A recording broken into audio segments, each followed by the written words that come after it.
Hey everybody, it's Dale Jr. back again for another episode of the Dale Jr. Download, and we're going to talk about Bristol, coming off of the heels of a cup race there that was not so satisfying, and the Xfinity race where we didn't have a radio for most of that. TJ's here. We'll describe what happened and what we think we can do going forward.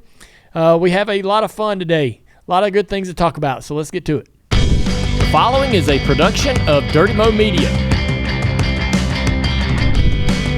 Hey everybody, it's Dale Jr. back again for another episode of the Dale Jr. Download, and it is Tuesday, and here, we haven't done this in a while. All right? Okay. All right, that's Andrew talking. Hey everybody. Let me introduce everybody. All right? Let's do it. That would be nice. I like that. That'd be very lovely. Andrew, Dalton, Alex, and TJ. Perfect. That was, all right. Quick and to the point. All right. This is episode 579. It is September the 24th. 2024. 2024. It's a shame, man. It's not the 21st of September. Do you remember? That's such a Hold on. This is a story. This was not going to be for this part of the show, but do you remember? I remember. Yeah. 21st night of September. Yeah. Mm-hmm. So it is like midnight on pit road. It is finally the 21st of September. Yeah. And I go to Amy. Yeah. And I'm like, guess what it is? It is the 21st night of September. And she is freaking out. She's like, this is so awesome. Like, you have to tell Dale. I'm like, Dale's not going to be excited about that. I'm like, you can go tell him. So she's like, she goes, taps you on the shoulder, like, Dale, okay, Andrew, go tell him. You're in a big circle talking to other people. I'm like, it's the 21st night of September. And you could not have cared less. Oh, my God. I don't remember that. And I wasn't that drunk. Happened. It was scarring. I wasn't that drunk. Andrew remembers. Yeah.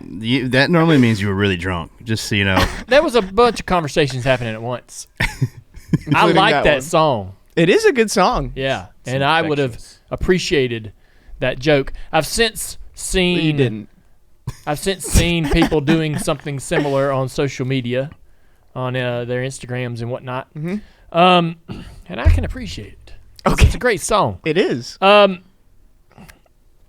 Let's get right to Dirty Air. So there's so much going. I'm sorry for stumbling through the introduction here, but there is a bunch of things happening right now, and a bunch of things that have happened that we want to talk about on the show. TJ is here to help me go through it, and I've been a bit. I made a cool post on Instagram. I made it. So, oh wow! Congratulations. I do.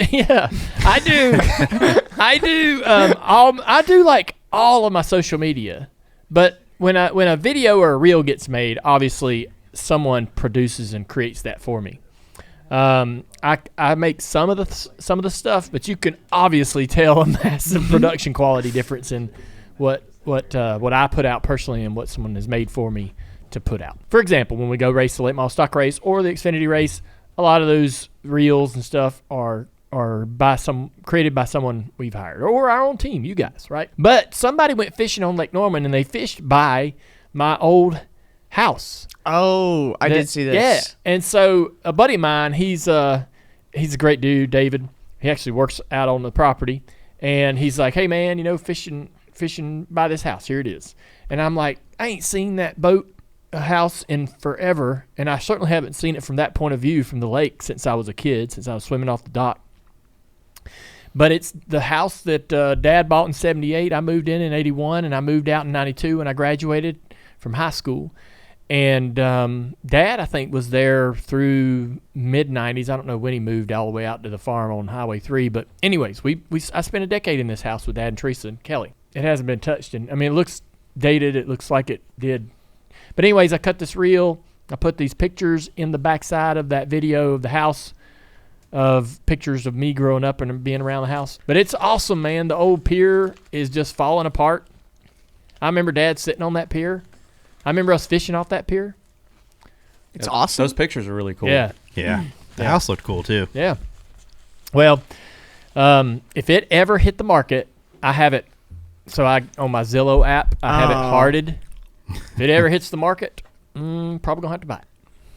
You should. Yeah. That'd be awesome. Yeah. Yeah, I think you should I think you should definitely get it. Yeah. The only thing is it's out there on one part of the lake where there's a low bridge. You can't get nothing under that thing except for a little bow rider.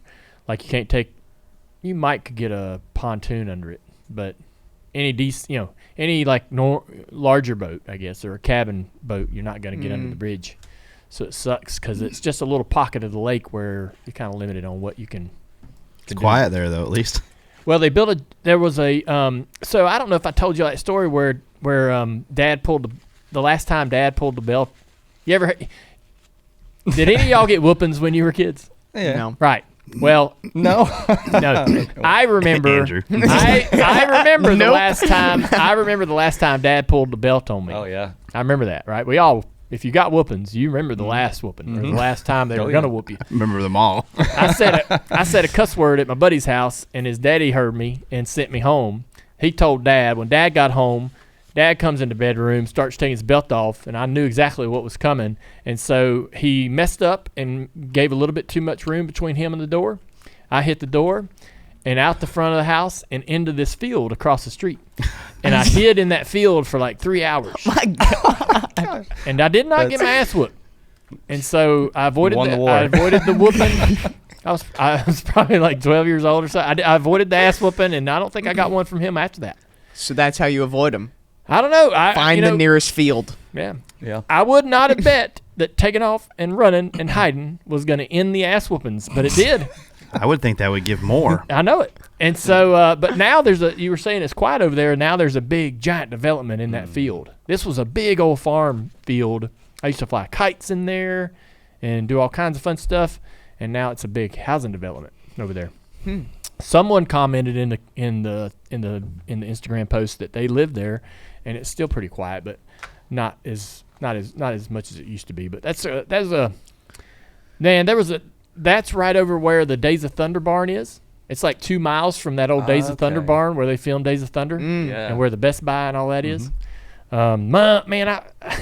Amy posted on her Instagram this funny little clip that's like, I remember when all this used to be farmland. And she's like, that's all Dale does nowadays is ride around going, I remember this was a field back in the day. This was a 2-lane road, Amy. All right, Dale. Settle Is down. that your impression of yourself? Yes. Well, they look at you like they don't believe you either. Like, I'm she like- doesn't believe you. I'm like, Amy, you don't even know, man. right. None of this was here. She's like, Yeah. okay, I don't care. Eat your ice cream, Dale. I'm like, come on, That's that's all a right. big deal. Like Target and Best Buy and all that. Amy. Used to be nothing up there. Like Amy, nothing. Can you believe all Yeah. they've built out here? She's like, yeah. Mm-hmm. Oh yeah. Sure can. Yeah, actually. I'm looking at it. But anyhow, I want to get into the Xfinity race, but I have all right, I'm just gonna so my birthday's coming up, been traveling a ton, got a few more trips to take before the end of the year, excited about that. I've been working on I was going to go to the Gulf Coast this weekend. Obviously there's a storm that has developed and it is not looking really good, so for everybody that's listening that's down in Florida on the Gulf Coast or you know in the path of this thing, we're thinking about you. Hopefully everything works out okay with that. That storm looks particularly nasty, at least the forecast for it.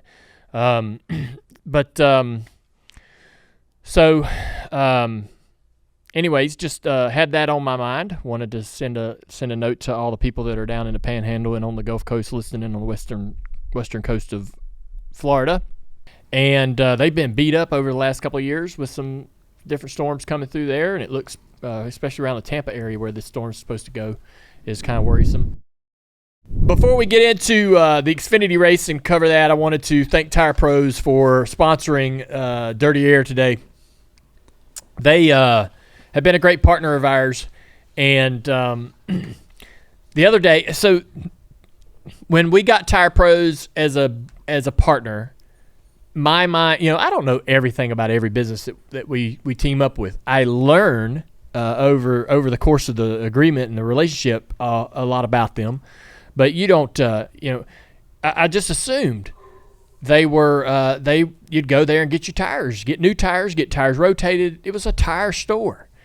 But it's so much more than that. They have multiple mechanics, multiple bays. They do diagnostics. They do brakes, alignments. They'll fix anything wrong with your car. I did not know that. I had a truck and I was putting some tires on it, and then I was going to do the alignment on my truck wasn't good, and I was going to take it somewhere else. And they're like, no, we got that. We can fix that for you. And they did.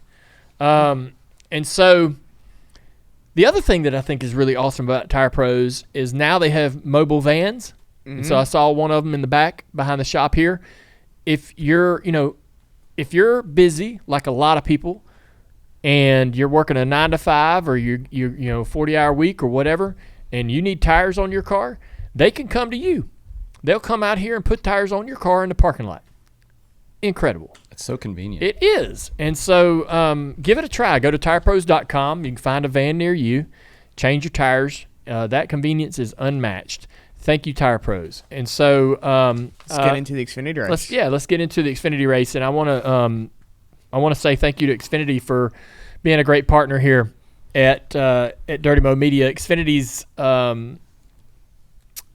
they have the Xfinity Mobile now that we've been promoting.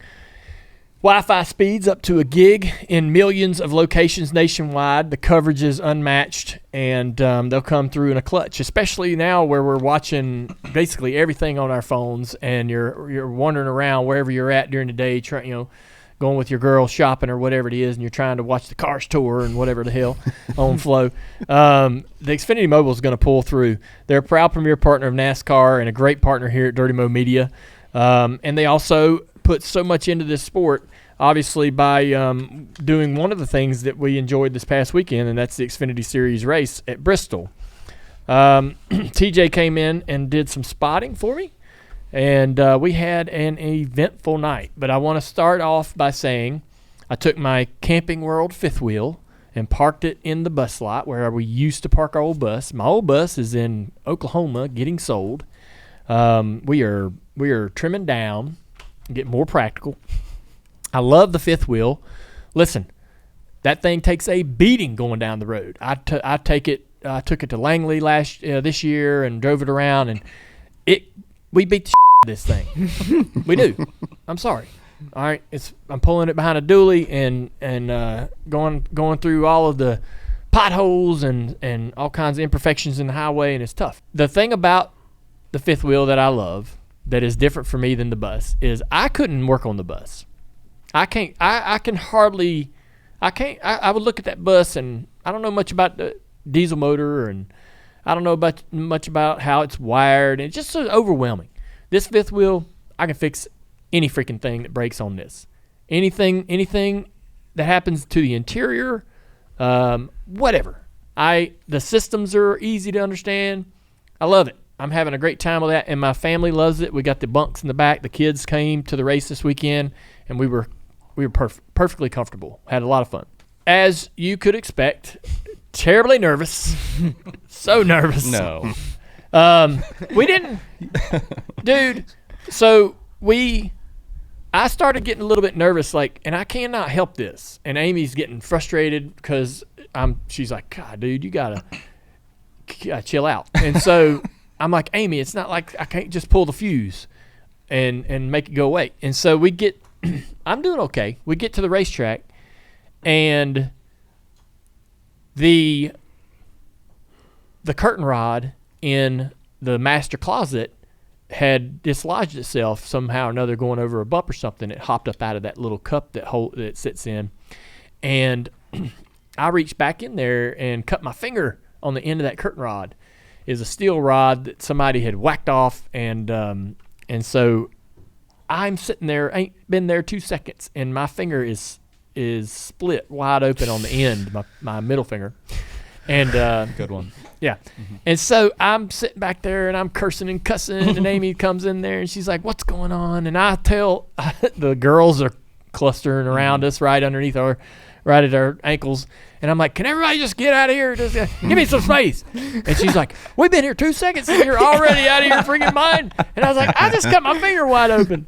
And so we kicked off the Same day. one that you gave Riley? Yes. Nice. No. No, Yes. different one. No. Oh. I gave him the left finger. Yeah, I was Okay. gonna Cut the say right it's probably finger. out the window. Yeah. Yeah. Anyhow, so we didn't get the day started off too good. But got in the car for practice, and it's such a short practice. The idea is you're going to pull out there if the car is reasonable and there's no real bad balance issues. You're just going to run this practice out, which was what we did. We did the same thing the year before. Oddly enough, so I saw Truex Jr. It's not really his name. I saw Ryan Truex at Martin Truex's charity event. And I said, hey, he come up to me and I said, hey, man, I can't talk to you. He's like, why? I was like, we're racing against each other this weekend. I said, the way the universe works, if you talk to a driver a lot before the race, that's probably the guy you're going to run into, you're going to have a problem with, you're going to cut him off, you're going to wreck him, whatever. I said, let's just not talk so we don't draw that into our lives because we're pretty good friends, me and Ryan. And he laughed. We go out and practice, and he's behind me the whole practice. And so basically I ran the whole practice with him in the mirror, and I could tell, all right, I could look in the mirror and go, all right, I pulled him a little bit in that corner, so I like what I did. I'll remember that next time I go into that corner and try to mimic the same thing. And if I put a good lap together, I would put about a car length between me and him, and then if I didn't, he'd kind of gain it back. I felt we were really even. I was just maybe a tick better in practice. But anyhow, went out to qualify. Everything was fine with the radio in practice, as far as I remember, right? No. I don't know. No? I don't think it was because we had them issues where I was giving you lap times and I stuff. never heard none of it. Yeah, I was giving Oh, that's right. Yes, I remember now.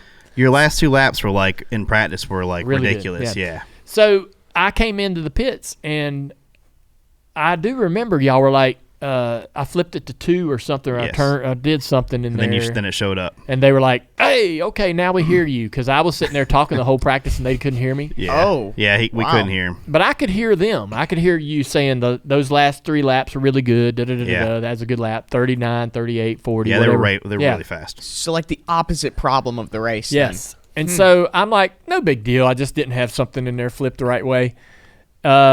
So we didn't worry about it too much. I had a new helmet that I was excited about. And I've been bouncing around between about 3 or 4 different sets of earplugs from a couple different makes, but I'm not really settled on anything. I'm not really totally in love with anything, but I'm just trying to see what works and what's the most comfortable. I like the earplug when it plugs into the helmet. I want it to feel like it's really secure, and some earplugs don't plug in there and feel like they will stay. And I get a little worried about that. And so, because it's easy to bump that cord when you're messing around drinking water, tightening a belt, and you can easily knock it out. Where's the cord? The cord plugs into your helmet. But like where? The like cord on the front part? the cord just comes out of your ears and Yeah. plugs in your helmet. Just like headphones for the iPhone back. The cable is Oh. Like just that. there. Oh, okay. Yeah, it the hangs cable just is like just those. hanging there. Oh, I didn't know. And some drivers run these cables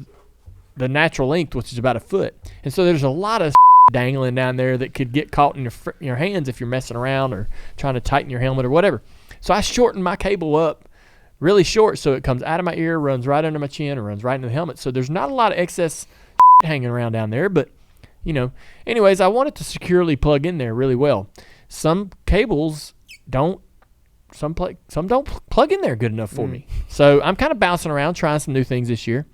And we go to qualify. I go out and ran my lap, and this ain't no disrespect to anybody, but Weatherman beat me, he's a great qualifier. My nephew Jeffrey beat me, and the 5.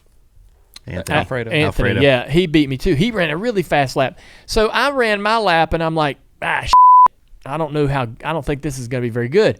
22nd to 25th maybe. And so I was kind of freaking bummed about it.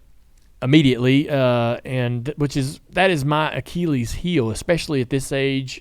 Everywhere I go, I have zero confidence in my ability to go out there and qualify well, no matter what I'm driving. And so I got out of the car, went to the hauler, and started watching the rest of qualifying. And, man, the track just got worse and worse and worse and worse, slower and slower and slower for whatever reason, right? Temperature's going up. Guys are picking the rubber up that we put down in practice. Track's getting slicker. And there was, the treatment to the track definitely made the car and the track drive different than last year. It had way less grip this year. The traction compound gives you so much more comfort and grip and drivability, and they didn't put that down on the racetrack for our race. So I was struggling with the car and really not sure exactly how good we were going to be. I thought we qualified terrible. As it turned out, it wasn't too terrible, right? It ended up 13th. We qualified 15th last year, 2 spots better this year. So I was kind of very relieved over that. We went to the stage and did a Q&A with the rest of the junior motorsports guys. The one thing I'll say about that is while the announcements are out that Mayer and Brandon Jones are going to different teams next year, those 2 guys have been nothing but professional. Now I know that I watch them on the racetrack, and I know that they're probably less likely to help us and more likely to help their future teammates in certain unique scenarios when it perfectly presents itself at a drafting track or something like that. But I ain't holding that against them. But the way they're carrying themselves, Brandon's a great kid. Dude, he has always been so easy, never complained, never said one cross word about junior motorsports or his cars or the performance or the poor luck he's had. And Mayer is excited about his future opportunities and still trying to do a great job for us. So that was one thing I drew from being around them this weekend, and especially at that event. And then we went to see some Bass Pro Shop folks up in a suite, and then back down to the bus where we met some folks that we're trying to work with the High Rock Vodka partnership and ownership piece. And then got ready for intros. Intros was fun. Always cool to go to the stage. I got to bullshit with SVG a little bit there at the stage. Yeah, then we went out to the car. Got to the car, and one of the best parts about the evening is having the kids there for the pre-race. Yeah. That's just fun to see them sort of looking around and taking it all in. Isla loved seeing herself on the big screen. Yep. That's a complete 180 from Isla a year or 2 ago. Yeah, really? Right. Terribly shy and burying her face in your shoulder a year or 2 ago, and now she's in the background making funny faces and stuff. And so, which is great to see as a parent, right? You want your kids to sort of open up and gain that confidence, and now Nicole's kind of going through that process of being the shy one and burying her face in your shoulder. Those were some great moments that sort of drive home you build up a lot of anxiety and nervousness about how's this going to go? Will we run good? Will the car be fun? Will the car drive well? Will we have a great night? Will we miss any bad luck or potential dangers? And then you're standing there with your kids and you're like, man, this is why we're here, right? This is what it's about. This is gonna be fine. It's gonna be fun. And so that's the moment, I think, when all of the anxiety and stuff kind of leaves. And it's I wish I could control that anxiety stuff better, but I don't know. It's just who I am. So we get in the car, and TJ, you can chime in if I get anything incorrect or you want to add. And we have radio clips too. Yeah. From the entire night. Yeah. So we get in the car and finally get the engine fired, getting excited about getting this race going, and pull off pit road. And during the pace laps, I think is when we started having some issues. And we've got a clip. You up there, TJ? Of course. I don't want to miss my gift cards. All right, TJ. Yep, I got you. That was on 2. They got a little Gatorade or something in that radio from last week. I didn't hear anything you said on the first radio. I was breaking up pretty bad. Hello. You got me? I don't got anybody on two now. How long will this last? I'm coming to pit road. All right, hold other radio. 5, 4, 3, 2, 1. Wheel straight on the brake. Get over there and fix the radio. That's not Sorry, me. we'll figure it out. We'll have it. That's him. You need to come back now. We need to do it this lap here, just so you know. TJ, you talked on top of him. I don't know what you want me to do. Yeah. So that was a gathering of probably the first 40 laps. Yeah, that was all summarized into one. Yeah. So what and out of all the F-bombs in there, I maybe dropped one of those. Some of that was some other people talking. I don't want to name names, but we sound a little similar. Basically, when the under the pace laps, TJ started dropping out. Anyone, right? The crew chief, TJ, they'd start talking and then they'd just disappear. And by time we got the green flag, it was completely gone. All of it. Yeah. And I don't remember when the first caution came. It's like 40-ish. 40-ish or so. Yeah. So we ran all of that, not a word, nothing, no spotter, nothing. And did we come down pit road? Yes. You just pit out of nowhere, and I look up and you're on pit road, and I'm like, okay, we're coming down. So yeah. You might have said you're coming down. I couldn't hear from y'all. I couldn't just. You entered a closed pit road, so I'm like, okay, we're coming Yeah. to fix this because he's not hearing very well. Right. And so we come down pit road thinking, so under caution, I was messing with everything, right? And Yeah. I kind of started getting some communication back. We but narrowed it down. I wasn't sure what I had hit or what exactly. I didn't have a lot of confidence in, this is the connection issue right here, right? Or wherever it is. But I messed with everything. And we came down pit road, and I think the first thing we were going to try to do was change earplugs. And so I undo the helmet, and we come down pit road, get another set of earplugs, and I undo the helmet, and I push the helmet off of my head, right? And I'm putting, as I'm driving around the track. Yeah, that's right. Yeah, so Got my receipts. Yes, and so I changed earbuds, and that sounded better. Like things start working again. Green flag drops. We go 3 corners and they disappeared. And so I'm freaking out. I don't know if they can hear me. I'm just talking and saying I can't hear anybody. This is what's going on. Does anybody hear me? I don't know whether they're getting this or not. I can't hear them. And every once in a while, TJ would come back and then he'd disappear for like a corner. And so there was something that was moving. And so I started grabbing the ear mold plug that plugs into the helmet. I thought bending that a certain way sounded like it might start working. So then we're thinking helmet. So caution comes out again. We're going to come down pit road. I undo the Hans device on the back of the helmet. I undo the strap. I undo the earplugs.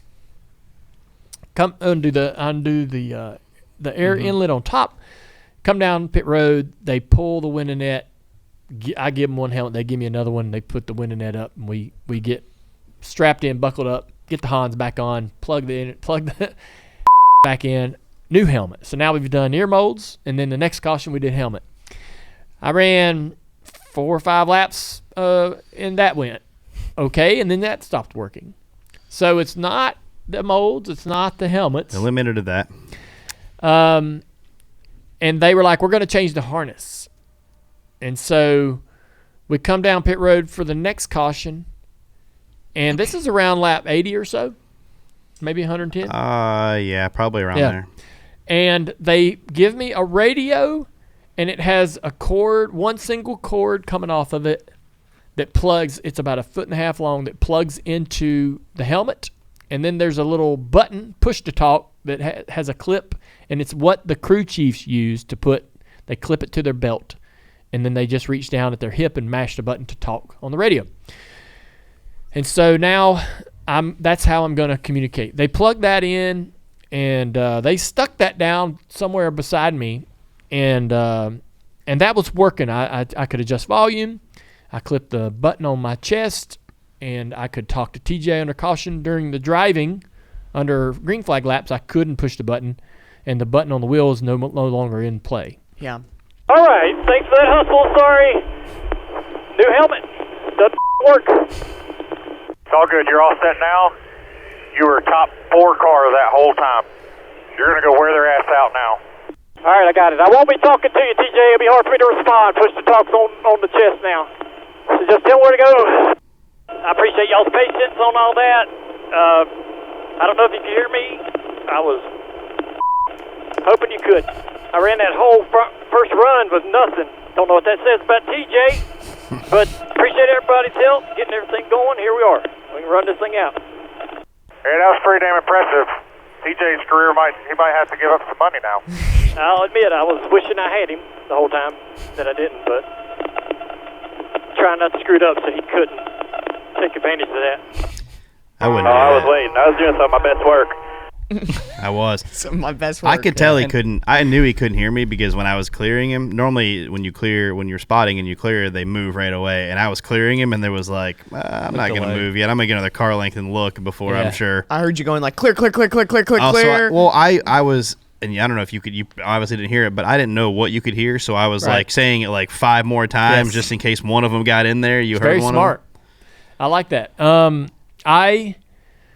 I got to tell you, man, we so the radio that they gave me, they fastened it somewhere beside the seat, and in the next little run of green flags, my elbow kicked that down into the floorboard of the car, and when it got down in there and hit a roll bar or something and turned the volume knob, and so TJ was not max volume, but he was much higher, and I was like, hey, TJ, don't say anything loud, because he usually doesn't. He's usually pretty much the same tone the whole race. But I just like, hey man, don't say anything loud because I can't turn this thing down.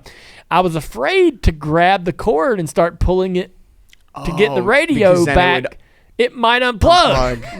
Then you're screwed. Yeah. Yeah. And so I'm like, what do I do? Do I fish for this son of a bitch or not? So finally the caution comes out, and I'm pulling this cord up and kind of like fishing without a pole.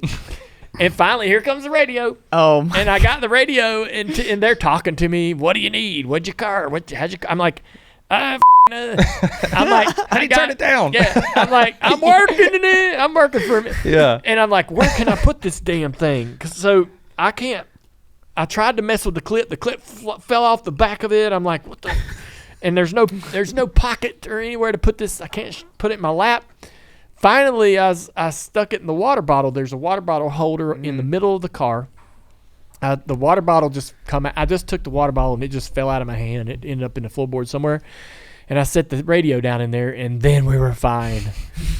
And, man, we finished the rest of the race. Well, we've got a clip of that. All right. Hey, real quick, next stop, you want your glasses? Do y'all have them? Yes. Do you want them on the next stop? I'll take them. I thought they were in here in the floorboard somewhere. Copy. We will give them to you on the next stop. All right, yeah, just make sure they're clean if you can. I'm sure they're tore all the Yeah. I didn't know, where'd they end up, in the helmet? Might have somebody else's glasses. That radio fell down in the rocker panel. I can't turn it down. You're way too loud. Don't yell at me, TJ. All right, I'll try to talk quiet. Somehow it fell down and turned itself up. Radio is now in the water bottle holder. Water bottle is somewhere else. Not sure where. 10-4. That's funny, man. Good thing you said holder, because the radio is now in the water bottle. Water bottle, yeah. Okay. I don't think that's gonna work. Yeah. Did you only have one pair of glasses? Listen, so the glasses thing is not a big deal. It Feels like a big deal. It feels like a big deal, but it's not. So drivers start wearing glasses, and you'll see Joe Logano and Harvick and a few others. The majority of the people are wearing them to be able to read the gauges better. As anybody that turns 35 or older, you're reading close up on your phone and stuff gets a little more difficult for some of us. And I started to my eyesight was so good up until about 43 years old. I started wearing glasses to read. I started wearing just readers, and the rest, like the bottom of my glasses, would have the reading prescription, and the rest of the glass was not prescription. It was clear, nothing. And so if I take my glasses off, I can see just perfectly at a distance. Now, up front, reading something, a page or my phone, I need the glasses. Now, in the last 4 years, the distance has degraded a little bit. And so now I have a bi or a trifocal prescription in my glasses. But I can totally race without them. I just won't really be able to tell you a specific temperature on the dash for, whatever the water or the oil temperature is. But that's not a big deal either because these gauges flash red when they're too hot. They don't, if they wanted a specific number so they could add a little more tape, then it would be worth wearing the glasses. If you're racing somewhere like Kansas this weekend where a little more tape would make a massive difference in the balance of the car and you would want to put that tape on there, I need to tell them a specific temperature so they know how much tape they can add. So I've been wearing glasses for a decade maybe or a little less than that. I've only been racing with them for the last year. The first couple times I tried to race with glasses, they fogged up really quickly, and I was worried that I wouldn't be able to use them if I wanted to. So I didn't. I decided to start wearing them every time I drove about a year ago. I got in the car, put them on. I'm like, great, I can see the dashes. I can see the gauges. I can read everything detailed. And then when we started having to change everything, I swear that I took my glasses off and tried to tuck them in this tiny little pocket that they perfectly fit in that's on the padding of the door bar beside me on my left. And I swear I tried to put them in there, and I was like, they probably aren't going to stay there. They're probably going to fall out, get scratched all to hell. I'm going to my doctor coincidentally in a month, and I'll probably get some new glasses made. All good. When we changed all this out, I was just putting my helmet back on, going, glasses are in the floorboard, not worried about it. We're going to run the race. But they're like, we got your glasses. I'm like, that's somebody else's glasses. My glasses are in here. And but they're like, no, man, we got them. And they did. I don't know how they. It's like you must have taken them off. I did take them off to be able to get the helmet off. Right, but then put them in the helmet? Or? They must have fell in the helmet. Yeah. It was a total mystery and just a fluke. Weird. That they ended up in the helmet with the glasses on pit road. I thought I'd stuck them in a pocket, but there was so much going on. I don't, Yeah. Anyways, where the glasses ended up was a surprise. Yeah, sure, I'll take them back, but I did not put them back on. Oh, really? Nope. Oh. No. All that for nothing. Yeah. You're right. Jeez. Well, the glasses, like I said, were a big deal to everyone but me. Yeah. He's driving blind. Yeah, he just took out the leaders. Yeah. It wasn't a big deal to me. But I wish you could see just from the other side. TJ, he couldn't see. Yeah. Like the other side of whenever you have a radio problem as a spotter, you start switching everything too, Yes. which is not fun. And I'm a neat freak. Yep. And the part that bothers me the most about this is I destroy my bag. Trying to change Yes, everything. changing radios, cables, and it's really annoying. But and then it's not you because I was scanning myself when I was talking, and I'm like, I know I'm transmitting and I can hear myself fine, but you still change it anyway because you want to eliminate it. But yeah, it's definitely a really I know it was entertaining for everyone else, but I really wasn't enjoying it that much. Let's listen to that last clip you want to play. Tell Riley to disregard the bird. That was unnecessary. 10-4. Is he old enough to drink? We'll have a cold beer for him. I just didn't understand why he wanted to hold me up and then pulled over. I don't know what that was. So what that was about was me and Riley raced around each other quite a bit, and there were a couple times where he got the better of me either by lane choice or on a restart, and I had just maybe passed him or I knew that I could get by him. And as we would start running after a restart, he was pretty quick for a couple laps, and then I would get quicker. And I'm working underneath him, trying to pass him. Get down in the corner and get kind of up to his door, and he'd pull me back down a straightaway, over and over, corner after corner after corner after corner. That is totally fine. I am not annoyed by that. Now, I'd love to pass him, but I am not annoyed by anything he's doing. And then something happened where we decided we come off the corner, I'm underneath him, he clears me. We ran a couple corners, and then he went into the turn and didn't go to the top like he'd been running the top. He just goes into the middle. And so I'm like, all right, I'll just jump to the top, and I'll just, and I go right around him, and I'm like, I think he let me go there. I'm not sure, but why did he do it that way? And that was what frustrated him. I'm like, we just ran 20 laps. You're just like, you're just being stubborner than hell. I don't think he let you go. And then we go into a corner, and he's like, just go. Yeah, Because you got on his outside on like the straightaway almost. Right? It was before the exit. He knew we were. I don't think he let you go because we were making up ground on the bottom through 1 and 2. He tried to run the bottom and he just tried missed to run, it. and that's what happens. These guys run the top so much, and the first time they go back to the bottom, a lot of them missed the corner the first time, and he underdid it.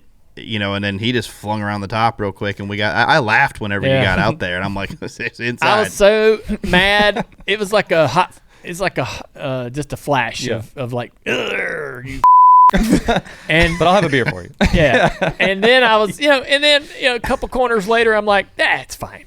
It's not a big deal. Take this cut finger. Yeah. Yeah, exactly. Yeah. But he didn't come for a beer, did he? I like Riley. And great kid. I'll be honest with you. There's not really anybody in the Xfinity series that I don't think would be that I don't think is fun to race, or that I don't bullshit with, or and they're all cool. But I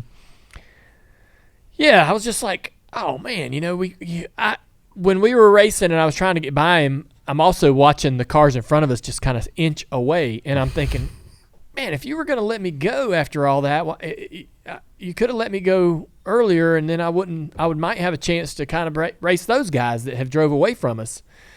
But I wasn't sure exactly what he was trying to do or not trying to do. But yeah, I'm trying to pass him, and he's running the wall, and then all of a sudden we go in the corner and he goes to the middle. And I was like, well, that's the guy. That's not going to work. You're not, the middle is no man's land. You run right on the apron or right on the wall at Bristol. There's nothing in the middle, no grip, nothing. And so I just jumped to the top and got to his quarter panel and went around his outside pretty quickly. And I was like, well, all that for that, But I always kind of like having those kind of moments. Flipping people off? Not. I think you get one bird. A race? Yep. I think you get one. I mean, if you're flipping off multiple drivers, it might be you. You might be the problem. Like Blaney, Yeah. kind of. Yeah. Really? Well, just he blows up a lot on the Yeah, radio. but he's like a one bird I don't know race that guy. yeah, you're right. I don't know that he really flips a lot of birds. He maybe does a lot of like fish shaking and stuff. I know when you can't flip the birds in practice because he got the bird in practice one time, and Yeah, I don't like that. I mean, Flipping the receiving guy the bird is like the most insulting thing that can happen as a race car driver, right? That's a great that's a great thing. So I thought like you've Thumbs said. down. no. Right. No. So when I was in my 20s, flipping the bird was a pretty casual thing. Oh. I don't think we all walk around flipping each other off, but also on the same side, if I'm flipping any of you guys off, I don't think you're coming after me. No. Right? It's not a very intense, serious thing. When I got into cup racing, I thought, I'll flip bird, I don't care. And I would flip off, maybe not Dad. It would have to be a pretty intense situation, but I would flip off his peers. I would, in my mind, I'm not doing it. I'm just saying, yeah. I mean, if I think I want to flip you off, I'm probably going to do it. And then I heard, so I didn't think it was that serious. Then I heard Rusty Wallace say one day in a conversation to someone else, I'm just standing there, and he said, flipping me off is the worst thing you can do. You flip me off, I'm coming after you. Right. I do not like, he's like, out of all the things on the racetrack, that is the worst. Don't do that. And I thought, I had no idea people felt this way. And so then I was like, I'll be a little more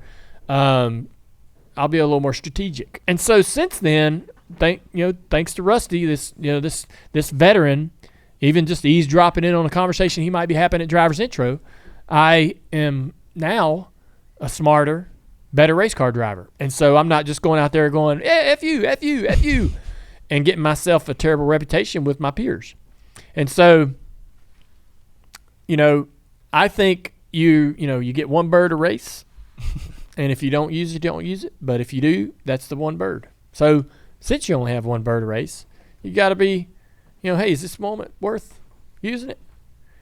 Was it worth it? No. Yeah, do you think that sends a message though to like Riley, like a veteran? This veteran, did I do something wrong there? You know what I mean? Like if he did let you go, I definitely wanted Riley to go. Riley probably went, "What the hell did I do to that guy?" yeah. But I do want him to kind of think about it and go, I wonder why he might be pissed. What could he not, and hopefully he doesn't go, well, he didn't like to be raced hard. Gosh, that's not it. It was weird how he ended up kind of letting me go or got, how I could get back around him on the outside like that. But And TJ, were you trying to calm his spotter down? No, I just went down there and said, hey, it just didn't, tell him he didn't mean anything by the bird. Everything is all good. Got it. Okay. he probably was like, he didn't even say nothing. Yeah. What? Riley I probably, did. I actually went down there because I know, but Riley probably didn't even Get that think message. no, Riley probably didn't even say nothing. His spotter probably doesn't even know anything about it. yeah, he Yeah. didn't. I'm sure he didn't. Yeah. Yeah. Because I doubt like, Riley was like, dude, Yeah. No. yo, he flipped me off. When I first told him, he had the look of like, kind of like, what are you talking about? And I'm like, Yeah. well, he flipped him off when he went by. So Yeah. just letting you know. For no reason. It's funny that you have to kind of like mold that. Like you kind of have to stop the spread of the fire before it gets too Yeah, crazy. I didn't want him to think it was too serious. So where were we? Oh, racing at Florence. We were racing at Florence Darlington weekend in the late model, and I'm running the top and going around some cars that are on the inside. Somebody made it 3 wide and shoved a guy into the middle, which he ended up hitting me in the left rear quarter panel. I knew who did that, and that guy goes by us. And so the next time we go into turn 3, I just drove through that guy. I didn't wreck him, but I just run in the back of him, push him up the racetrack. And then we carried on. He come up after the race, and he's like, hey, man, I'm sorry about, whatever was going on down there. And I'm like, I'm fine. I was like, I didn't like what happened off of 3 where you forced 3 wide in the middle of the corner and shoved that guy into me. And I hit you in turn 3 the next lap, and that I was fine after that. So, that's kind of the way I operate is – if I want to do something, I'm doing it, and then I'm good. I'm not mad the rest of the race. I'm not gonna go. I'm still a Riley Herbst fan, as much as I was before the race, and I can't carry that shit around. That not that was a big deal with him, but like when those things happen on the racetrack and there's contact and stuff like that.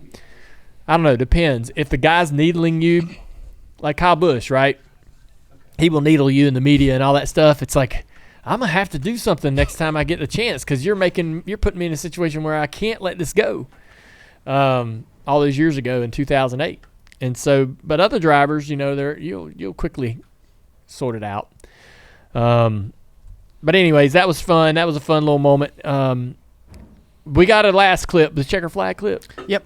Yeah. Curious to hear what this is about. Just stay up here, keep coming high, checker flag right there. P7, man. Sorry I didn't get it any better there at the end, but hell of a job. Appreciate everybody's help. Thanks for the pit crew. Get you guys taken care of next week. Good job, Andrew. Good job, Biscar team. Earnhardt Sports. Just had a lot of fun tonight. Thank you, buddy. It was an honor to have you drive that car. Yeah, we'll probably do another one in a couple years. That wasn't too bad. Yeah. So when I drive the Xfinity race, I get Chase Elliott's pit crew. Thank you, Hendrick Motorsports. Thank you, Chase Elliott, and Allen, all those guys over there for allowing that team to crew the car. They do an excellent job. They come in, do the job. You hardly even know, It's just they don't make any waves, man. Yeah. They do good work. So I take care of those guys. They get some incredible gift cards, TJ, which I hope they appreciate. TJ and all the crew, they'll get some help for the holiday season as well. And I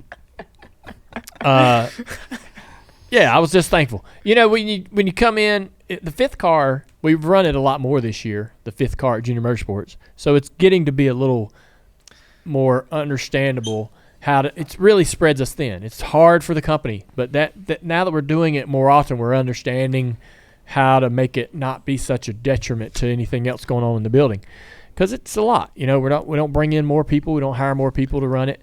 All the people that are that can volunteer come on board to go get that car to the racetrack.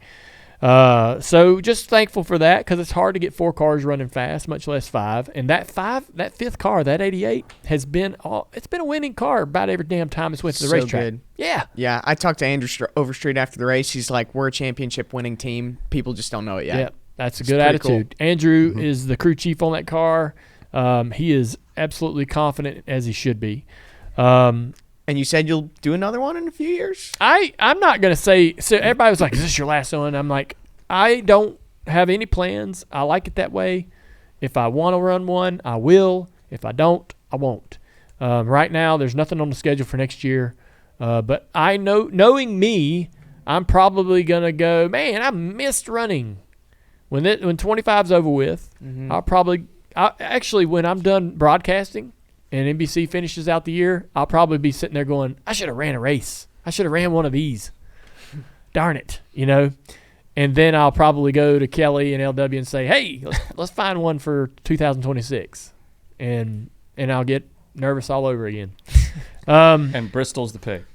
Oh, no. That's where. Oh, you don't want to go to Bristol back. Oh, I might go to Kansas. That looks pretty fun, running the fence. This weekend. I haven't. No. I love running the wall.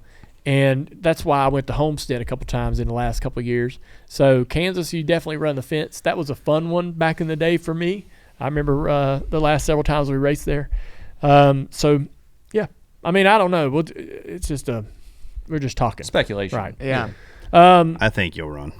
Oh, I'm sure. I'm not done. Heard it from TJ first. I just think I can hear it in his voice when this is fun as hell. You know what I mean? Like I want people to remember me now. It was fun though. Because it was fun, but I'm only racing my late model. Yeah. And Amy and I sit down at the start of the year, and I'm like, we put the schedule in front of us, and I go, Amy, I want to run this many late model stock races, and here's a bunch of races that are interesting to me, and we'll look at what the family's got going on, what my work schedule is. I got everything else as a priority. Racing, driving a race car, while I love it, is way down on the list. It is. There's so many other things now in my life that insist on being prioritized above that, and must be. And so we take racing and try to fit it into the puzzle that's built. And I love driving that late model stock car, and I love Grassroots, and I love being in that atmosphere. I would encourage anybody that hasn't been visiting their local track to go check it out.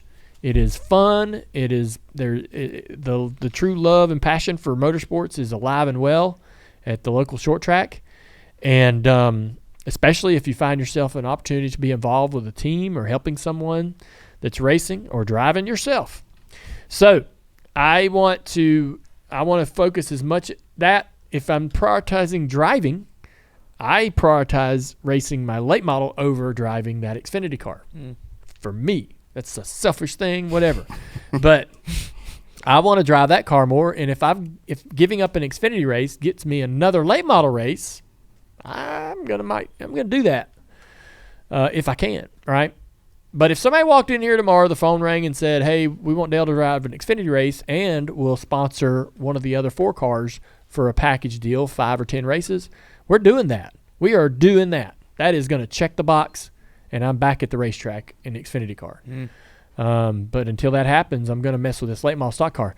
We've got a really cool announcement, I think, coming around the corner with the late model stock car I'm excited about. There is some really, really cool things in the future that's going to be announced, not just about late model stock cars. But I'm excited. I can't wait to get this news out.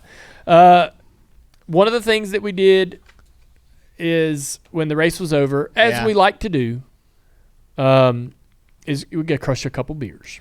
Okay? More than a couple. Yeah. So I I love this about late model stock racing, and we've done this with our Xfinity races from time to time. Particularly when we when we get to the checkered flag, I feel like I've earned the right to drink a beer and hang out and enjoy. If we have a bad night, something breaks, the car catch on fire, whatever, maybe we dial it back, the celebration a little bit. But when we race our late model stock cars, we always have beers before we finally load it up and get out of there. And trying to replicate that old school vibe on pit road last Friday night was a lot of fun. Yeah.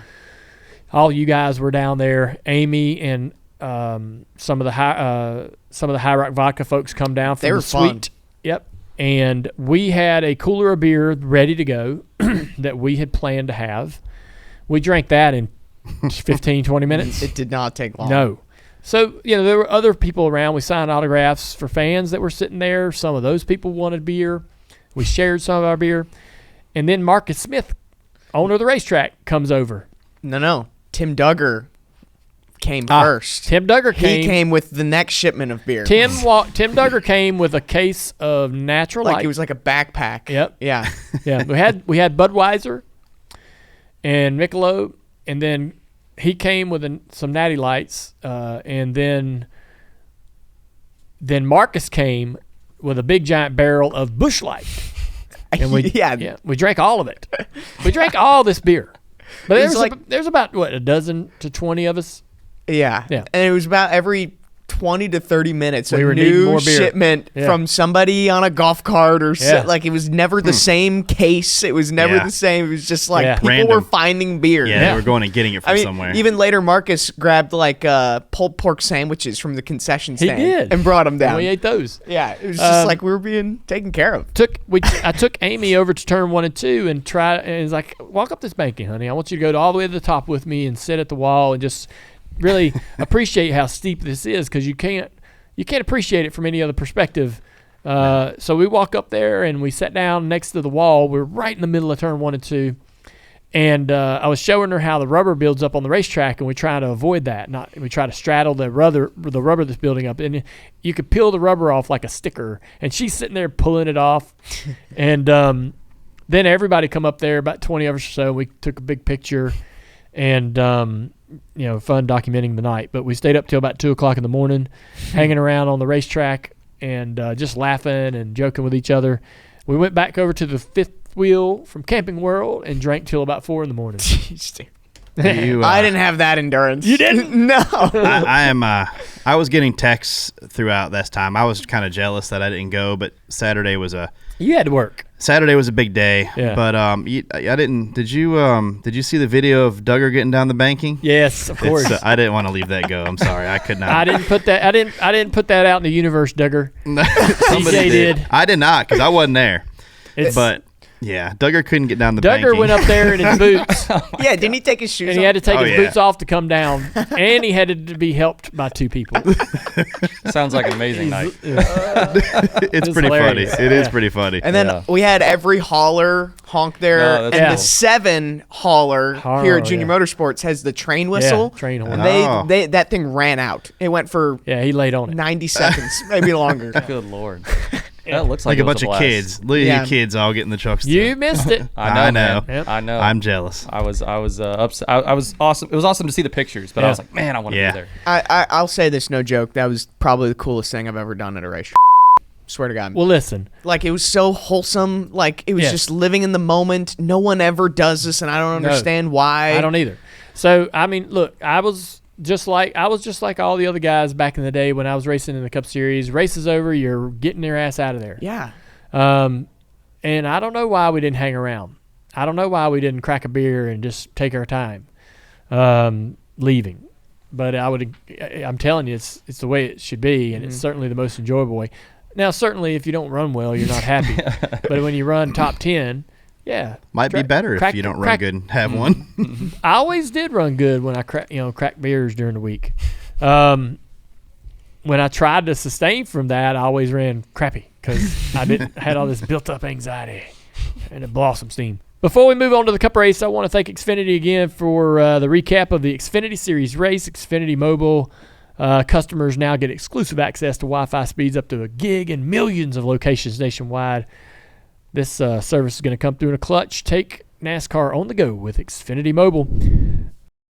Hey everybody, I want to talk to you a little bit about safety culture. You may know Safety Culture's logo from Shane Van Gisbergen's car, but Safety Culture is more than just a sponsor. It's also the workplace operations tool for the Trackhouse Racing team.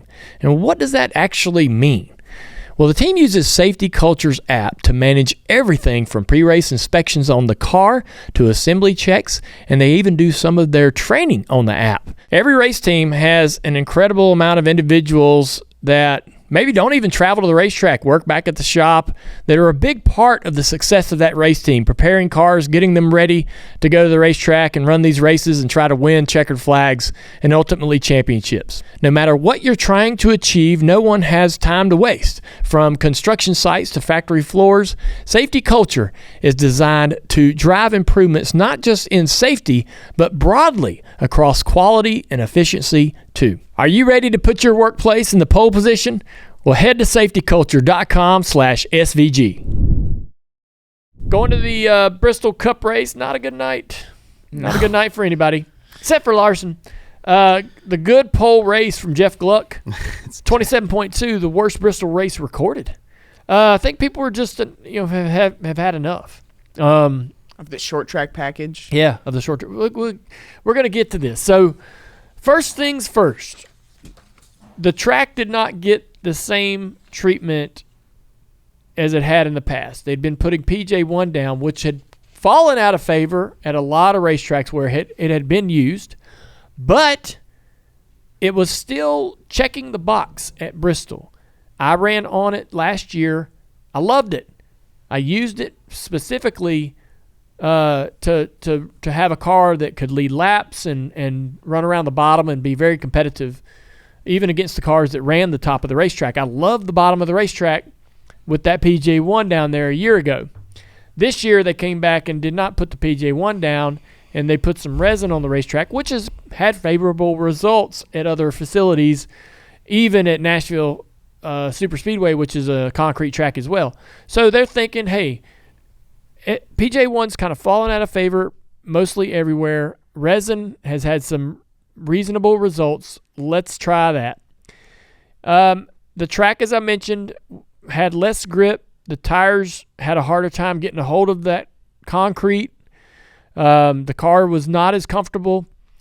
And it does, no matter what, even if you don't change anything, rarely do you go back to the racetrack and have exactly the same comfort and feeling. So that was not as big of a shock, but I was missing the PJ1 during the Xfinity race. NASCAR decided, after talking to drivers and a bunch of people, there's a lot of collaboration. I was privy to a lot of the conversations going on about treating the racetrack, which I thought was a great choice to do. They went and applied PJ1 to the bottom. 2 feet, that's plenty. They were wise not to apply so much that the whole car could fit in it. They only need to be applying enough to get the left side tires in there and give the drivers a little bit of grip down there to make it as maybe comparable and as racy as the top. Good choice. That had nothing to do with what happened the rest of the day. The race begins, and it took 2 hours, 37 minutes, a rather short race. Larson led 462 laps, 92%. That's insane. It's been done before. Oh, I know. Yeah. It's just, right? That number's just crazy. And it's not a next-gen thing. No. Kel Yarborough led every single lap in 1973. Dad, I think around 90-something, led just about as much or more than Larson. So, I mean, it's not like this is a next-gen issue. But we had a really compelling event there earlier this year with a lot of tire issues, and I was welcoming those tire issues. I thought that really made the race interesting, how drivers had to be smart about how they used and abused the tire on the car. We went back to this race, and we had none of those problems. Teams may have made adjustments to improve the balance of the cars and the wear of the tires, but I believe, the tire held up and did what it had done there in the past. We kind of reverted back to having the tire react the way it had always done there. There's a lot of drivers that are trying to put together good races. There's a lot of guys that are trying to get to the end of the season. And so there wasn't a ton of like urgency or even a hint of panic in the race, the vibe of the race, which was a bit surprising to me considering it, we're in the playoffs and it's now or never for a lot of these drivers.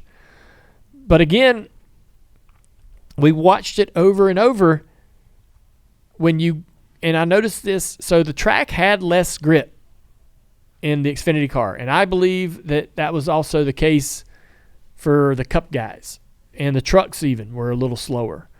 I was told the trucks were a couple tenths slower than they were the race before. So if you have aero issues, right? If you got a car that inherently is problematic in traffic and you pull grip out of the track, that car's issues are going to be compounded. And I think that's what we really saw everybody dealing with.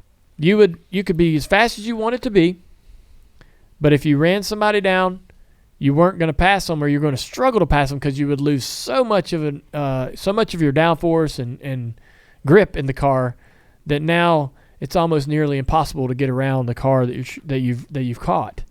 And so it's funny because I'm guilty of this. We bounce back and forth between where we put the blame. Every time we have one of these bad races, it's the tire. And I think the answer's in the tire.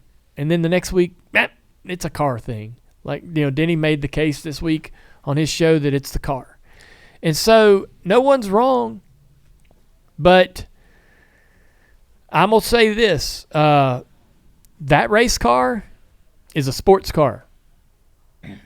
That is a sports car running ovals. It's got all of the thing. It's got a lot of technology from the supercar in Australia that runs predominantly, specifically road courses. It's got a lot of components similar to what you might find in a GT3 IMSA car. Mm. It is a sports car. It's got these wide-ass tires on it. It's got the diffuser, the underbody, all the aero, and they're racing it on ovals. And it is a giant. It is a big shift away from what we ran for over 50 years, which was basically like a Chevrolet Camaro front clip with a 55 Chevrolet rear suspension pickup truck. Not that that's like the greatest thing in the world, but it worked, right? It was very imperfect. I think the good thing about a race car the good thing about a NASCAR race car from the 60s, 70s, 80s, and 90s was that it was very imperfect and flawed. The underbody was a mess. And, all of the things that car did poorly in a wind tunnel or we're actually producing some of the quality of racing that we saw. But the car that we have today is, it's an amazing vehicle. It really is. It's an incredible car. But it's not going. I don't believe it's going to be a good short track car. And that's how did they get to where it would be? I don't know that they really can. I don't know that you can ever take this car. It's going to probably require a narrow tire, like a lot more narrow. Yes. You got to take a lot of rubber off the racetrack, and you got to pull all the underbody off the car. But is that realistic? Is that even realistic? Are those changes real changes that can be made? They've invested and put so much into this thing. And I'm not sure, and do you know that all of those things are the answer? You do NASCAR's tried a lot of stuff. They pulled the undercarriage off the cars at testing. They've done a lot of these things already. And the drivers driving them that don't feel any different to me. So, I don't have the answer. I don't. I do know what I'm looking at when I look at this race car. It's a cool-ass race car, but it is a sports car. It would do great things in a 12-hour race at Sebring. But what I will agree with, or what I can say, I heard Jeff Gluck on the Teardown this week, and he said, and he's right. This cannot be okay. And I feel pretty confident that NASCAR is looking at this and saying the same thing. This can't be okay. I don't know what they are going to do. I don't know what they can do. I don't know what levers they haven't pulled. But I do not see short track racing surviving this if they don't find some solution. We lost one Richmond, and it's not out of the question to think that in just a few years, the Martinsvilles and the Bristols are going to be really hanging on by a thread to keep their two races. Elton Sawyer told Sirius XM this morning that they're baffled why the tires didn't wear, and he said we're disappointed as a company for our fans. That's what he said. I appreciate that, and I think I'm disappointed too. I'm not sure why they got the results they got, why the tire did what it did, and all those things, and it felt like we were getting somewhere. We had that tire we took to the road course that the drivers really approved and appreciated. And you saw at Watkins Glen, the guys were getting yawed out, and the car felt like it could be driven aggressively, and they could slide that thing around.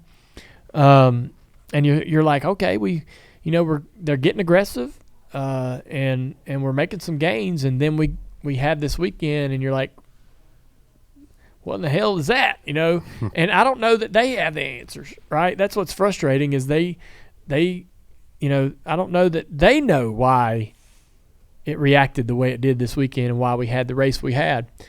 And that's, is puzzled. They're puzzled, and I'm not confident we know what to do about it, which sucks, man, because, just about 5 years ago, we were all begging for more short tracks. It was a hashtag trending on social media. And now nobody wants to go to one. Now nobody wants to see one on the schedule the next week. What a travesty.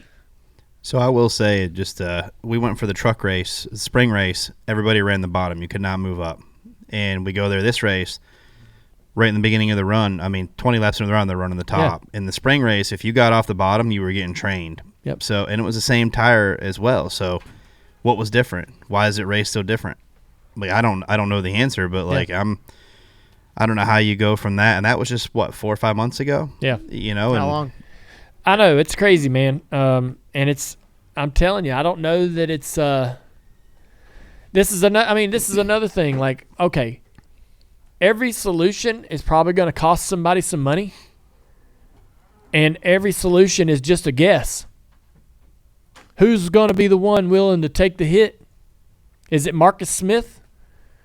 Is he willing? Is he the one that's going to bite the bullet and change something about this racetrack that they think will make a difference?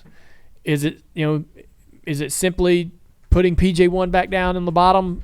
Because they treated the track Sunday morning, but it was probably not as much as they typically do. I think there's multiple treatments that go down before those races, so that probably wasn't as grippy and as effective as it might have been in the past. Is it? I mean, I know that I've sang this song, but I'm serious. Like, is it asphalt? Is putting asphalt down on this track? Bring it back, make it fun. I don't know. And damn, that's millions of dollars to risk if it doesn't make a difference. And you have a race. Denny Hamlin will tell you it's the car. It ain't the pavement. It ain't the concrete. It's not the tire. And it's not. The tire isn't as big of a part of this as We thought. they thought. Some will still say no, it's the tire. That's the thing. We've got. If you bring all the voices in the room, you're going to have a bunch of different opinions on where we would need to go to fix the short track package. But I will say, we have been complaining about the short track package with the next gen car since it came onto the scene, and it is a great race car, but it is just not built for short track racing. And so, if I was NASCAR and the owners, I would be in a room as quickly as I could together to go over what options we would have to entirely overhaul this car for those races. And, is it horsepower? What can we strip out of this car that's not necessary? What components and parts and pieces might we just not even need? Even if they shortened the fins on the underbody and the diffuser and said the drivers didn't really feel much difference. Do we need it? Do we even need the diffuser? Could they just take the damn thing off? I don't know. What do we not need on that car when it goes to these races? Let's just not bring that, whatever that is, right? Even if we don't know whether it's making a difference, I don't know. I do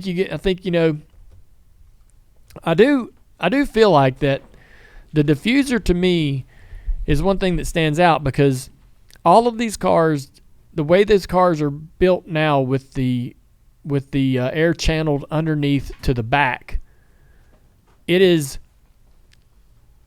for that car to do everything it's supposed to do great, that air has to get under that car to the diffuser.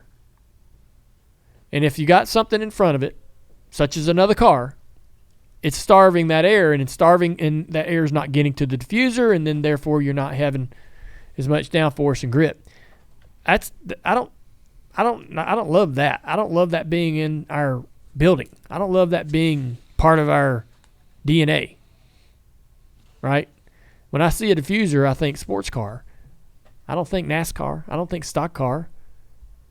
And so that I'm just, rambling here, but something, the car certainly could be overhauled. Is that realistic? I don't know. I'm not an owner. I'm not in the conversations with NASCAR. I'm glad to hear that they're as disappointed as we are. But how long do we have? How much time do we have in the bank before we are bankrupt? You know what I mean? In the short with our fans in short track racing. Yeah. It feels a lot like we're treating the symptom and not the problem. Yeah. Like we keep putting the cough medicine and the Band-Aid over, and then the wound or the cough keeps coming back, and it's like, so at some point you got to look deeper. You've got to look deeper and see what's going on with this thing. Yeah, I don't know. I think there's a lot of things. I think it's car. I think there's tire. I think there's plenty of ways to. Do you give more horsepower with less tire? Yeah. Do you get rid of the diffuser, all that stuff as well, and just do all of it? Yeah. I mean, can you give them a smaller tire? Because if you have a smaller tire, you don't have as much grip. Yeah. They wouldn't be able to. They probably wouldn't be able to make a smaller tire in diameter because of the money and everything and engineering spent on brakes and everything. Mm-hmm. They're not going to change. They would spend millions of dollars having to change suspension and brake parts and stuff to be able to put a smaller wheel on there. and I know nobody's asking for that, it is possible for them to consider going to a narrow tire. Yeah, that's kind of what I meant. Just a narrow tire, I think less that's, grip. of course. And I think, so if you've got 12 inches of rubber on the racetrack and your contact patch is, just a rough number, 12 inches wide, what is, go 8, go 10, go 8, get way down there. And you would build a narrow, you'd have to build and spend money on a narrow wheel. That would be your short track wheel. You wouldn't have to change anything, I don't believe, in terms of brakes and so forth for clearance and all of those things. You just put this narrow wheel on there that's got less tire on the ground.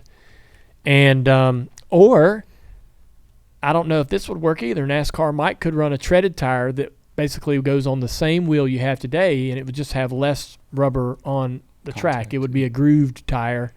But that presents problems with possibly chunking and the tire coming apart because of how that would work. So, because they come apart quick when the tracks dry out. Yeah, like I'm a rain sure, tire.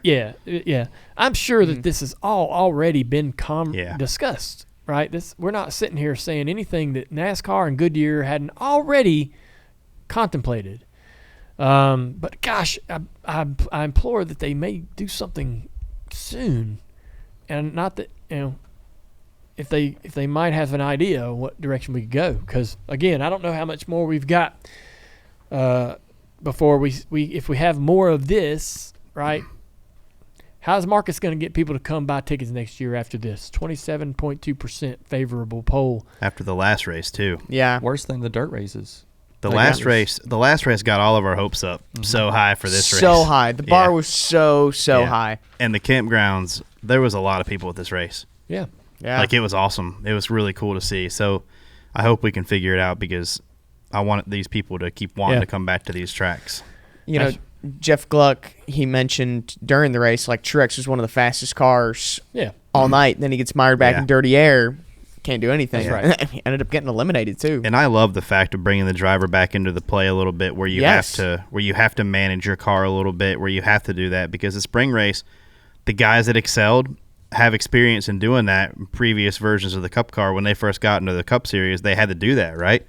I mean, when Martin first got into the Cup Series, he had to. I mean, you could spin the tires everywhere. So, and Denny and Brad, they were the top three guys. I agree. 4 eliminated from the playoffs, Burton, Keselowski, Truex, and Gibbs, and now we reset the field going into Kansas, Talladega, and the Roval. The Roval is going to be interesting because they changed the configuration in the infield. Matthew Weaver posted a picture of that on his Twitter of people. He's like, somebody was asking him, like, what are you looking forward to in this round? And he just posted a picture of that reconfiguration. So as they're trying to get to the very end of the infield portion of the Roval, there's a very, very tight left-hand turn that should present some guys some opportunities to do some crazy stuff and piss people off. So Kansas will be a lot of fun because they run the fence there. Should be a lot of fun watching Talladega. Talladega. As much as we complain about the short track package, the racing at Talladega and Daytona is boo-hoo.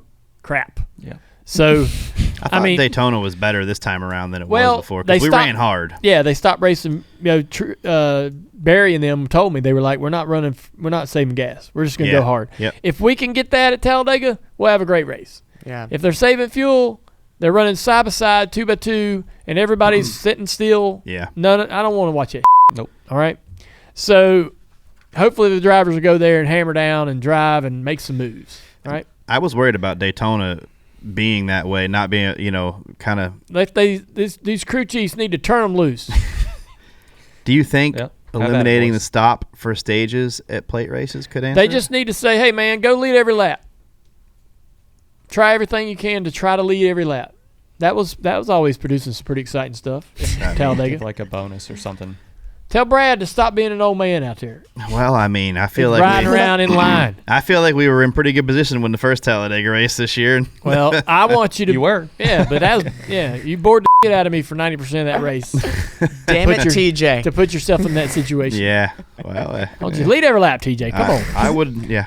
I'm all for it. Try to lead every lap. Kansas should be exciting, though. Yeah. It was one of the best races earlier this year, although we said that about Bristol, so I'm trying to be positive. So let's look at the playoff grid. Larson, Bell, Reddick, Byron, Blaney, Hamlin, Elliott, and Logano. Those are the top 8 that are right now above the cut line. All recognizable names that you absolutely feel are capable of being in the playoffs and should be there, right? Yeah. Then these 4 right here are trying to shock the world, and I love this. It's like the Cinderella story of the March Madness NCAA tournament. Austin Cindric, Daniel Suarez, Alex Bowman, Chase Briscoe, and those 4 drivers, namely Briscoe and Bowman, and I'm sure Cindric and Suarez could argue, they've overachieved and outperformed. Maybe Bowman and Briscoe feel like they're not overachieving. They're running exactly how they should run, but they are dangerous, and they're good enough to beat some of these guys in that top 8. I'll make a case for Bowman. Points scored in round 1. Bowman scored the most points out of the entire field. So Cindric was tied for second. He scored 103. Alex Bowman scored 120. So they're fast right now. They are. Yeah, but that's you're forgetting where we went. The first race was Atlanta, where they all stayed in line. I understand. Where you qualified. That's why Cindric's right here, and that's why, honestly, Alex had a lot of stage points there. Because you go to the Glen, You flip the stages. Alex had a quiet whatever run again. So did Cindric. They weren't but they had all them stage points from Atlanta that all they had to do is go to Watkins Glen and be average. So I just think that set these guys up for a really good first round. Now they're going to struggle. They know how to points race. Well, now it's to where they can't do that now. You can't put 2-3 team cars in a line and get 8 stage points and or 12 stage points Sure. easily. Yeah, I'll give you that. So Cindric got stage points the first 2 stages, then went to the back and never made it back up through. Yeah. So can't do that now.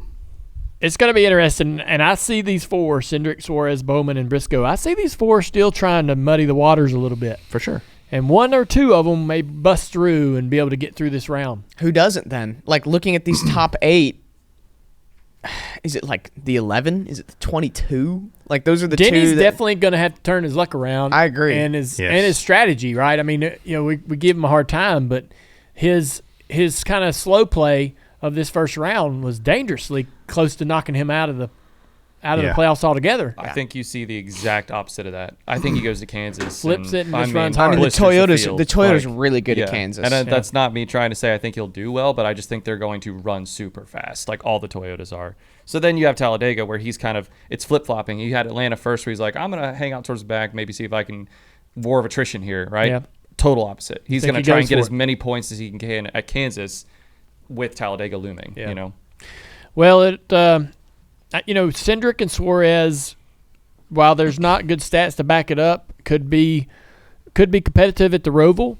If they can get through Kansas and Talladega, you don't know Austin Cindric could go to Talladega and win the race. Penske's always been really good there. And so those guys could still be a threat. Chase Briscoe, man, I think Chase Briscoe's sort of building this very unique us against them, true underdog mentality. No one, after everything that Stuart Haas has been through this year, no one had them even anywhere near the playoffs at this point. Yeah. let alone in the second round. Yeah. I mean, that's making him – he's the wild card for me because he's had a lot of speed in the last 2-3 races as well. And Kansas is a place where Chase can go, and I think he can be really fast. So he could be a spoiler, I think he could be a spoiler in this for sure. All right, this week's segment of Dirty Air was brought to you by Tire Pros. There's many people out there that love cars, but these Tire Pro specialists, they love cars more than you and I, and they're the service experts out there trying to offer you a huge selection of brand name tires and full service repairs from oil changes to alignments, brakes. Tire Pros is giving your vehicle the TLC it deserves. Tire Pros, they're unique because each location is owned by men and women in your community, but they have the added support and resources of over 600 locations nationwide. Next time you need to take your car in, show your neighbors some love, and take it to your local Tire Pros.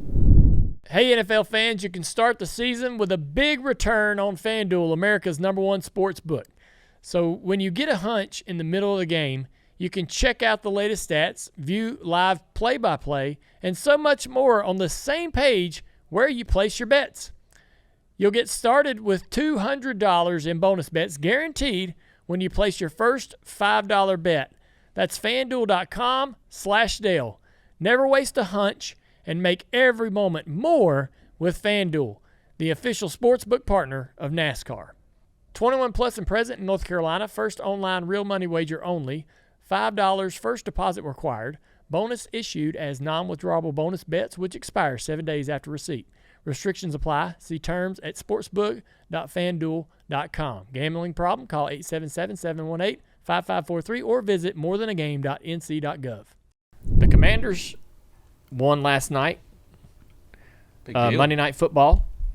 So sometimes hesitate to talk much about Washington on the podcast because they're one of, 28 teams? 32. 32 teams. They're one of 32 teams, all right? And of our listeners, there's maybe 1 in 25 that are a fan and give a crap about what I might say about them. But they ain't won a Super Bowl since 91. There's been some moments, some good times, but for the most part, it's been a real struggle. Finally, new ownership, new coaches, entirely whole new kind of rebrand of the team, and got a nice little quarterback then in the draft this year, and a pretty kind of decent draft class that we picked up. Anyways, third game of the year, we barely squeaked out a win last week against the Giants. That was really, you look at the Giants and you go, well, that's not a great team, and so what does that say about us? And so we go up against Cincinnati. Again, they've got their own struggles, but I thought they would beat us, and Washington ended up playing amazing. They have played 2 games. This is the first time this has happened in the history of the NFL. 2 games with no punts and no turnovers. That's actually crazy. In the Super Bowl era. That's wild. Yeah. And last week, so that's a new record that I kind of like. Last week during the Giants game, they were the first team to win a game without scoring a touchdown against a team that scored 3 touchdowns. Pretty cool. Like that. They were teams that had done that were like 0 and 2000 and something. Not a very good, not a good record. I wasn't proud of that part. We won a game against a team that scored 3 touchdowns without scoring a touchdown. That's like a totally Washington thing to do. Made up for it. We did make up for it. Man, last night was amazing. So I only mention this is because a lot of us are fans of either NASCAR drivers or other sports teams, and we have these decades or maybe just a year or maybe a stretch of races where things just don't go well. But, man, it feels good when you sit down and whatever it is you're pulling for has a great night. That is a great feeling, and I had missed that. I'm going to tell you, man. You like scrolling social media when the Commanders do good. Yeah. It's fun. We were up 2 touchdowns, or we were up 2 scores with a minute left, and I was still nervous. Yeah, I know. I do the same thing with the Bills. And, dude, I mean. Are you a Bills fan? I didn't know if when he had to throw that. They won a Super Bowl since 91. Well, the Bills, they lost that Super Bowl, just in case you were wondering. Yeah. And they haven't won a Super Bowl pretty much ever. Yeah. So I didn't know if that was like a humble brag that you threw in there. No, it wasn't. I know. No, but and I think we can relate, TJ. Our teams have both had some rough patches. Mm-hmm. Yeah. But I mean, yeah. So, anyways, it's looking really promising over in Washington. Yeah. The DMV. Dude, that big play, I mean, we were texting during it. We're texting during it, and then they throw that bomb at the end. I'm like, holy. Let me tell you something, man. Jaden Daniels threw a touchdown to McLaurin to pretty much kind of put the game away. We don't do that. Washington fans don't get to celebrate those moments. Those moments don't happen for us. No. We ain't throwing touchdown passes to win the game. No. Run the ball, chew the clock, punt it. Give the other team a chance. Yeah. We did last night. I flipped over just in time to see that, and we were texting right back and forth. And right when I saw it, I was like, "Wow, okay, like this dude." Man, I'm hitting Amy on the arm. I'm like, "Babe, look, we scored! We scored again! Look at this! Look at this!" not a field goal. Yeah. They have scored on every drive. A field goal or a touchdown. That's impressive. We're doing we ain't done in 30 years. I love it. I love it. I love it. Just had to say it. Anyways, let's get to this. Let's get to the race. All right, TJ. I'm ready. TJ's over there doodling on his paper. Yeah. Go Bills, go Bills, go Bills, go Bills. I think he's Are you actually with a did you heart write around that? it? Yes. He Yeah. did. He As really I'm did. talking about my team and enjoying my moment, he's over here doodling go Bills. I thought it was cool because both our teams won. Normally, both of our. I Yeah. mean, we've been like you said, we relate to it, but they've both been rough. I had so. and we'll talk about. Sorry, TJ, didn't mean to interrupt Oh, you. you're good. We'll also talk about. I had a decent night or day Sunday. I didn't bet much on FanDuel. Not as much. I was 15-9. No humble brag. Last week, this week I went easy. I just had a couple bets, but I come out on top, man. 2 good weeks in a row. Now that I came back, I took the summer off from my betting apps. We let you down though. One of them, didn't we? We didn't give you that 10 yards you needed. Yeah, man, I couldn't. Lost a couple pennies there. His running back was short 11 Yeah. yards on a prop that I had, but hey, it's all right. Still came out ahead. Things are looking up. Yeah. All right, it's time to do some Dirty Mo Dough with Tampa Tim's. The best bets the team made this week from the Bristol race, and we're going to preview the upcoming race at Kansas. Before we do that, though, we want to talk about something we started last week. We all made a bet together. We chose a moneyline bet on the Thursday night football game, and I believe we took The Jets. the Jets, and they won. They won. Yeah, so Handsome one. so congratulations to us. Yes. The Jets were at minus 280, so it wasn't a massive deal. But hey, it's fun. We're all together. We're all learning, and we're all having fun. We're going to do it again. The group's going to make a bet for Thursday night football, but it's going to be a group parlay. You can watch this game on Prime, the Giants versus the Cowboys. We each are going to pick a leg to add to this parlay. So it'll be a 4-leg parlay, and there just so happens to be a no-sweat same-game parlay bonus bet. So if we fail, we'll get our money back in a bonus bet that we can use. So I want to go ahead and go around the room. It's going to be Dalton, Alex, TJ, me. And go ahead and Dalton, tell me what your leg is. All right, I like Devin Singletary, 60-plus rushing yards. There you go. Devin Singletary, 60-plus yards rushing. I like Malik Neighbors 6+ receptions. This dude's on a tear. Malik Neighbors is doing awesome. Washington played the Giants recently. He was hard to stop. Watched him again this past weekend. Had some great moments. That's a lot of catches, man. But it's really he's the only guy they're going to. He's got over those targets every game so far. Yeah. So if they're throwing the ball, he You're can kind catch of it. contradicting each other though. I would rather Run and pass game a little Yeah. bit. I would rather have him at 60 yards, but Ah. we'll do this. We'll do this. Six and a half. 6 catches. Six 6+. catches. We're Basically good. 5.5. All right. I got Dak Prescott at over 275 yards passing. You didn't do the alt number, so you went 275. I like 275. I think Dak's gonna Yeah. light it up. That's a lot, At too. plus money, too. Yeah. Yeah, that's a lot. I know. I like Dak. I mean, I don't That's- like the Cowboys. You don't but like Dak, but you I like think him for he's this going bet, to. I would have been bounce more back. comfortable at 250, but TJ calls it at 275. 275. We're rolling. Yep. I'm going to go with Giants over 19.5 total points. They've scored, I believe, at least 3 touchdowns the last 2 weeks. I think that, watching the Cowboys, they're having a hard time keeping people off the scoreboard. I think they can go back in there Thursday night, prime time, and put 21 on them, at least, right? At least 20. So, yeah, we'll see how it goes. We're going to make that 4-leg parlay bet. It is – I made it just a minute ago, and I didn't do the odds, but if anybody wants to throw that in.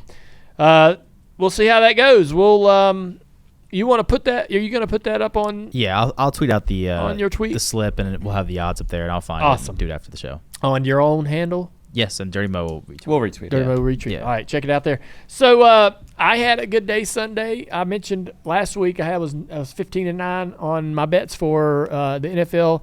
I didn't bet as much this week. I think I made 4 or 5 bets only, but I had I had a trio parlay at plus 300.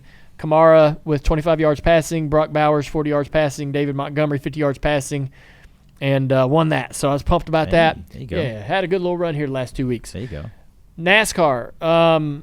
Let's talk about it, Tampa Tims. What did we do this past weekend? We did good. We hammered some top 10 bets. We had Bowman, which was a lock. And you've been on Bowman for a while. Bowman's been our best cash cow of the year. We've been liking that. I had McDowell. He was one spot short, so that sucks. But I also had Ryan Priest, and he finished 7th, so that was big. Damn, really? 5-1. Yeah, Steve tried to talk me off of it, but I stayed strong. He qualified well. Yeah, he's a short track guy, man. Yeah. You gotta take those guys. All right, we're going into Kansas. Toyotas are probably going to be strong, like Dalton mentioned earlier in the show.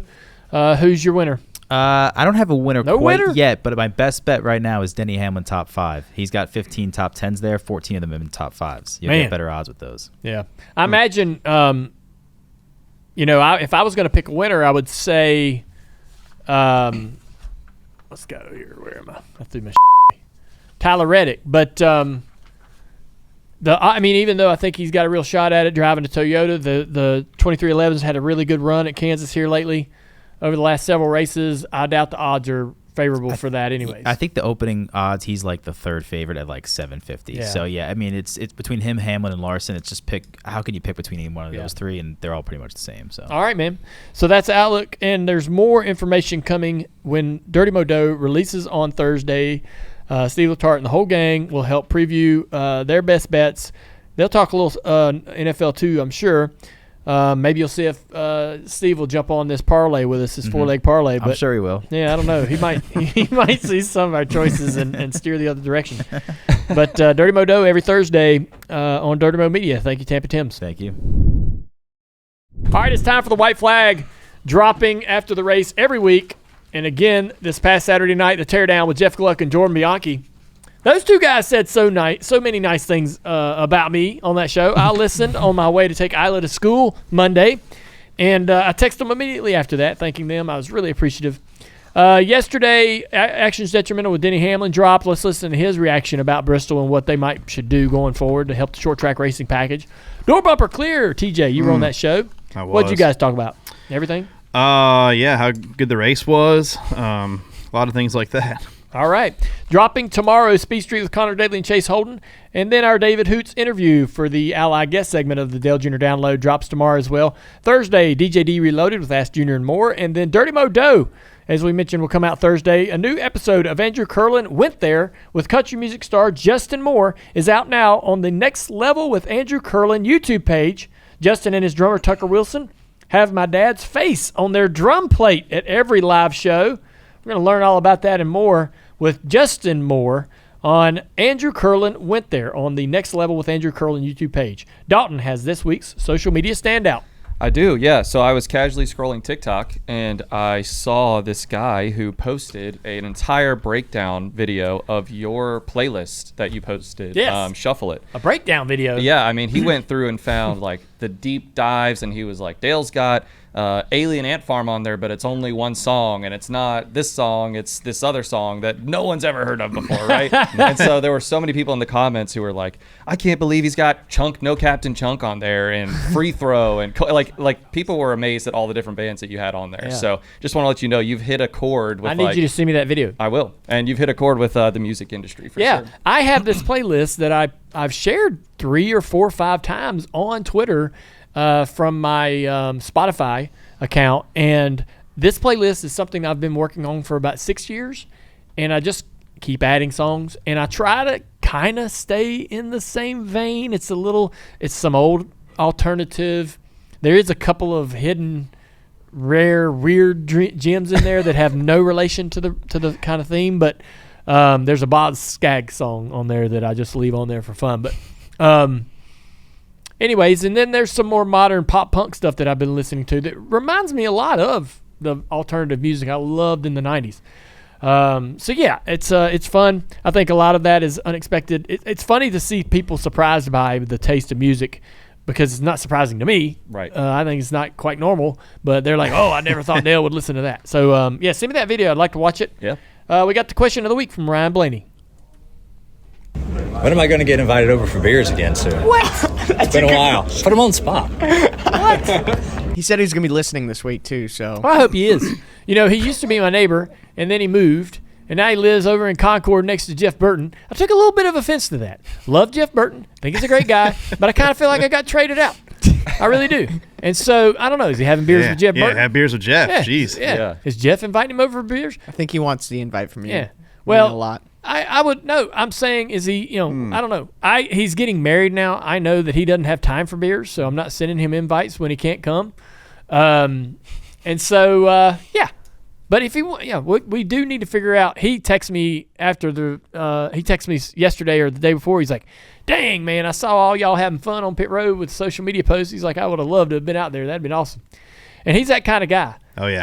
I saw in a social media post he got tossed a beer after the race, drank it down. Yes. Yeah. Yeah. I was He's not going to pass that up. No, he is that kind of guy. He is the kind of guy that will one day eventually start, dragging a beer cooler out on pit road at the end of the race. He'll be the beer guy. He will eventually start doing that.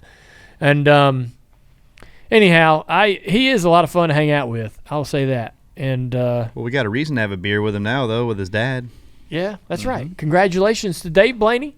He won a race that's named after his father, and promptly retired. Yeah. That's that He was said it in awesome. his interview. That's he said, so I'm done. cool. And he's Wow. going Go out. out, So, man. yeah. That's really cool. That's so.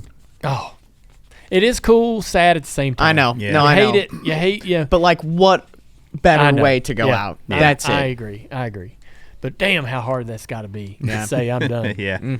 Yeah. Congratulations to Dave Blaney. Thank you, Ryan. We'll get you over, man. I'm ready to drink some beers. I'll come to you. To you. You tell me. Yeah. Jeff We'll coming? figure it out. It's Jeff coming. Never mind. We won't. Yeah. No, I'm just kidding. I'm kidding. All right, that's the show. Enjoyed it. Thank you for tuning in. Hope you enjoyed this week's episode of the Tuesday show, brought to you by Tire Pros and everyone else. Yep. So we'll see you tomorrow for David Hoots.